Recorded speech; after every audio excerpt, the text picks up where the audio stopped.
Ja sam Srna Milovanović, učenica sam osnovne škole Radovan Kovačević Maksim iz Lebana, 6. sam razred i imam 12 godina. Meni su najdraže nagrade prvo mesto na okružnom takmičenju iz recitovanja i prvo mesto na međunarodnom konkursu u Banja Luci koji je raspisala Teslina naučna fondacija. Srnu najviše poznajem po tome što veoma često ju uručujem priznanja koje nam šalju iz drugih škola i sa raznih konkursa na kojima Srna učestvuje. Ljubav prema pisanju ona je pokazala još u nižim razredima osnovne škole, zahvaljujući mami koja je probudila tu ljubav u njoj.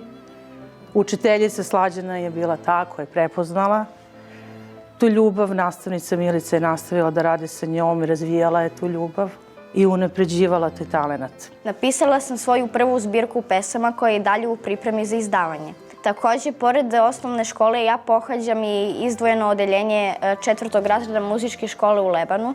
Idem na odsek srpsko tradicionalno pevanje i sviram klavir. Ja nekako kad osetim tu tugu tog događaja koji se desio, nebitno da li sam ga znala ili ne, ja pošto da ne bi pretrpela to nešto, tu neku tugu i to neko plakanje, ja na papir napišem. Volim da pišem i o moje sestri i Neni. Ja za nju kažem da je ona jedan mali autobus ljubavi koji ne radi na novčić, već na osjećaj. I ja nju mnogo volim baš zato što je drugačija od ostalih. Srna mi pomaže da čitam i da pišem i ponosna sam na nju što ovoliko nagrade osvaja i ja je volim. Srna je jedna od onih osoba koja nikad ne odustaje od svojih snova. Kad god je teško, ona uvek nađe snagu i nastavi dalje. Uvek daje maksimum u svemu što radi i u školi i u onome što voli. Vredna je, hrabra i ima ogromno srce.